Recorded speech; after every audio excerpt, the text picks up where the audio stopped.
বন্ধুরা, শুভ বিবাহ সিরিয়ালের আগামী পর্বে দেখানো হবে তেজ আর সুধার মাঝখানে তরিতাও এসেছে।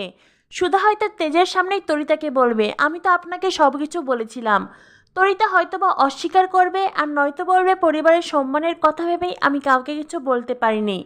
তবে তেজ সুধাকে বলে, আমি এই পরিবারের সম্মানের কথা ভেবেই আপনাকে বিয়ে করতে পারবো না, তাই এই মুহূর্তেই আমি এই বিয়েটা ভেঙে দিচ্ছি। সুধাও বলে, আপনি বরং তাই করুন, সেটাই ভালো হবে। এই বলে তেজ ওখান থেকে চলে যায়, আর সুধা কাঁপতে থাকে।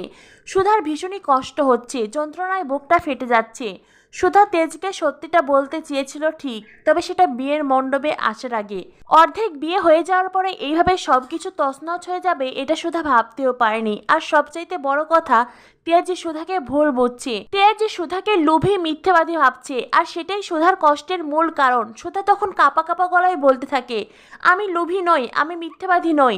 সুধাকে দেখে মনেই হচ্ছে এই বুঝি সুধা জ্ঞান হারিয়ে ফেলবে। অন্যদিকে তেজ বাহিরে এসে ঠাম্মির কথা শুনতে পান।